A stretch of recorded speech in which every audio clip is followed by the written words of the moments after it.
ফিরে এলাম বিরতির পর। দেখছেন ধর্মযুদ্ধ 2024। এই মুহূর্তে যে খবরের দিকে নজর রাখবো, সন্দেশখালীতে এনএসজি টিম ভোটের আগে সন্দেশখালীতে উদ্ধার হচ্ছে অস্ত্র।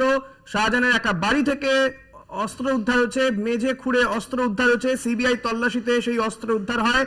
তৃণমূল নেতার আত্মীয়ের বাড়ি থেকে উদ্ধার হয়েছে এই অস্ত্র। সন্দেশখালীতে গিয়েছে এনএসজি টিম। আমরা সেই ছবি আপনাদের দেখাচ্ছি। সন্দেশখালীতে অস্ত্র উদ্ধার হয়েছে, তৃণমূল নেতার আত্মীয়ের বাড়ি থেকে উদ্ধার হয়েছে অস্ত্র। উদ্ধার হয়েছে, সিবিআই তল্লাশি চালাচ্ছিল, সেই সময় এই অস্ত্রের সন্ধান পাওয়া যায়। ভোটের আগে সন্দেশখালীতে উদ্ধার অস্ত্র। এনএসজি টিম গিয়েছে সন্দেশখালীতে। এনএসজি টিম ভোটের আগে সন্দেশখালীতে উদ্ধার অস্ত্র। সিবিআই তল্লাশিতে উদ্ধার হয় এই অস্ত্র। তৃণমূল নেতার আত্মীয়ের বাড়ি থেকে এই অস্ত্র উদ্ধার হয়েছে। 5ই জানুয়ারি ইডি গিয়েছিল শেখ শাহজাহানকে জিজ্ঞাসাবাদ করতে এবং তার বাড়িতে তল্লাশি চালাতে। তারপরে ইডির ওপরে হামলা, শেখ শাহজাহানকে গ্রেপ্তার, তার মাঝে বিক্ষোভ। খবরের শিরোনামে রয়েছে সন্দেশখালী। এবং দ্বিতীয় দফার যখন ভোট গ্রহণ চলছে রাজ্যের 3টি কেন্দ্রে, সেই সময়ও খবরে রয়েছে সন্দেশখালী। সেখানে সিবিআই যায় তল্লাশিতে। এক তৃণমূল নেতার আত্মীয়ের বাড়ি থেকে উদ্ধার হয় অস্ত্র। সঞ্জিত চক্রবর্তী রয়েছেন। সঞ্জিত, কি জানা যাচ্ছে? থেকে যেটা জানা যায়, সাত সকালে আজকে যখন বিশেষ করে সিবিআই আধিকারিকরা সন্দেশখালী এবং আমাদের নির্দেশে ইতিমধ্যে এই তদন্ত বা সিবিআই নেওয়ার পরে একাধিক অভিযোগ যে তল্লাশি হচ্ছে, অন্যদিকে অভিযোগ তদন্তটা খতিয়ে রয়েছে। আজকে সন্দেশখালী যে সরবেরিয়া আগারাটি গ্রাম পঞ্চায়েতের যে মল্লিকপুর ছিল, সেখানে তৃণমূলের এক ঘনিষ্ঠ বাড়ি থেকে বেশ কিছু বিদেশি অস্ত্র এবং বোমা মজুত করা ছিল, সেটা মেজে করে উদ্ধার করে। তারপরে ইতিমধ্যে সেখানে যেমন টিকা লাগানো হয়েছে এবং মেটাল দিয়ে আশেপাশে ভেড়ি অঞ্চলে কোনো কিছু আছে কিনা সেটাও তদন্তকারীরা দেখছে। অন্যদিকে কিন্তু ইতিমধ্যে যে এনএসজি কমান্ডোকে নামানো হয়েছে এবং বাড়ির পাশে তারা ঘিরে ফেলেছে।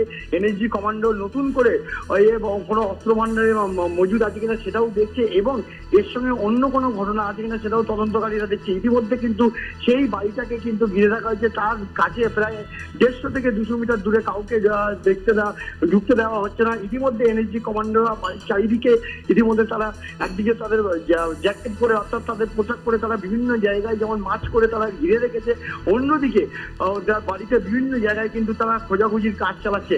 এখন প্রশ্ন হচ্ছে, এই আবু তাহের মোল্লার বাড়িতে কি নতুন করে অন্য কোনো অস্ত্রের হদিশ পাচ্ছে তদন্তকারীরা? একটু জানতে চাইবো যে কত সংখ্যক অস্ত্র উদ্ধার হয়েছে এবং এই অস্ত্রের সন্ধান সিবিআই পেল কিভাবে? দেখো, সিবিআই আধিকারিকরা গোপন সূত্রে খবর পায় যে এই এলাকাতে বিশেষ করে তৃণমূল ঘনিষ্ঠ নেতারা এক আত্মীয় বাড়িতে অস্ত্র মজুত করা হয়েছে। সিবিআইয়ের কাছে অভিযোগ গেলে আজকে সাত সকালে সিবিআই আধিকারিকরা সিআরপিএফ জওয়ানদের নিয়ে হাজির হয়।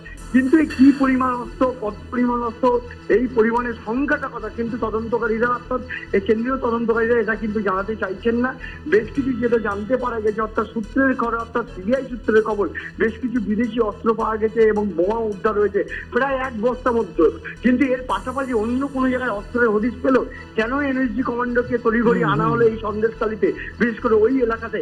এটাও কিন্তু আর যত সময় যাবে তত কিন্তু রহস্য জানা পাচ্ছে। এর সঙ্গে বড় কোনো, অর্থাৎ কোনো বিস্ফোরকের সন্ধান পাচ্ছে কিনা এটাও তদন্তকারীরা কিন্তু বলতে চাইছেন না। এখন এনএসজি কমান্ডোকে নামানো হয়েছে, বাড়ির চারিদিকে ঘিরে রাখা হয়েছে, পুরো বিষয়টা তদন্ত শুরু করেছে। বিশেষ করে একদিকে সিবিআই আধিকারিকরা, অন্যদিকে এনএসজি কমান্ডো, বিশেষ করে বিভিন্ন আধিকারিক, প্রশাসনিক আধিকারিকরা। একটা বিষয় জানতে চাইবো, এই যে অস্ত্র উদ্ধার হয়েছে এক তৃণমূল নেতার আত্মীয়ের বাড়ি থেকে, আর এই ঘটনায় কেউ কি কোথাও আত্মগোপন করে রয়েছে? সিবিআই এর কাছে তেমন কোনো খবর রয়েছে? মানে আমি আরো পরিষ্কার হতে চাইছি এই কারণে যে এনএসজি কমান্ডো নামানোর কারণটা কি?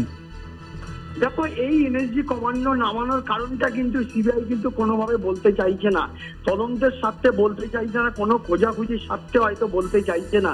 কিন্তু এখন প্রশ্ন হচ্ছে, এই বাড়ির পিছনে এই যে মেঝে খুঁড়ে অস্ত্র পাওয়া গেছে, তাহলে বাড়ির নিচে কি কোনো কিছু আরো বেশ কিছু কি লুকানো আছে, কোনো অস্ত্র ভান্ডার? এটাও তদন্তকারীরা কিন্তু জানার চেষ্টা করছে।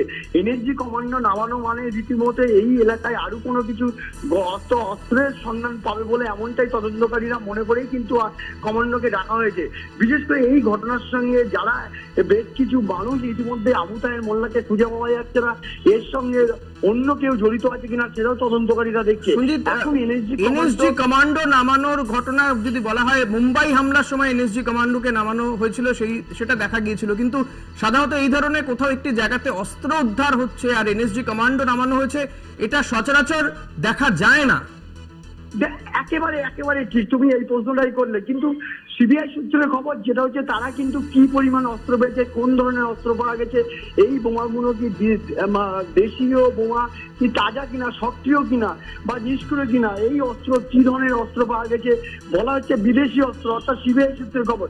অস্ত্রের পরিমাণ কি, কোথাকার থেকে অস্ত্র, বম ডিসপোজাল স্কোয়াড গেছে, বম ডিসপোজাল স্কোয়াড বোমা উদ্ধার হয়েছে তুমি বলছো? কিন্তু বম ডিসপোজাল পাওয়া যায়নি, কিন্তু সিবিআই আধিকারিকদের কিছু বিশাল ডিরেক্টরকে আনা হচ্ছে, বিশেষ আধিকারিকদের এনে সেই বেরি অঞ্চলে যে বোম এবং অস্ত্রের হদিশ পায় কিনা সেটাও মেটাল ডিরেক্টরদের পরীক্ষা করছে। যার কারণে আমার মনে হচ্ছে যে এনএসজি কমান্ডোকে দেখানো হয়েছে নতুন করে কোনো অস্ত্রের সন্ধান পায় কিনা, নতুন কোনো এর মধ্যে কোনো বিস্ফোরকের সন্ধান পায় কিনা, এটাও তদন্তকারীরা রেখে দিতে চাইছে। এখনো পর্যন্ত যে ঘটনা, তাতে কিন্তু এনএসজি কমান্ডোকে আনা হলো, কেন আনা হলো, যৌক্তিকতা নিয়ে প্রশ্ন থাকছে। এলাকায় তল্লাশি চালানো কমান্ডোকে দিয়ে ঘেরাও করে রাখা হচ্ছে বাড়িটাকে, এটা কিন্তু সময় যত যাবে তত রহস্য আস্তে আস্তে পরিষ্কার হবে সামনে। ঋষিকেশ, ধন্যবাদ সঞ্জিত। কথা বলছিলাম প্রতিনিধি সঞ্জিত চক্রবর্তীর সঙ্গে। সন্দেশখালীতে সেখানে অস্ত্র উদ্ধার হয়েছে, বোমা উদ্ধার হয়েছে, কিন্তু সেখানে নামানো হয়েছে, এর মধ্যে এনএসজি কমান্ডোকে নামানো হয়েছে বলে জানা যাচ্ছে। যদিও তার কারণ হিসেবে সিবিআই আধিকারিকরা এখনো পর্যন্ত কিছু জানায়নি। সিবিআই তল্লাশিতেই এই অস্ত্র উদ্ধার হয় বলে জানা যাচ্ছে।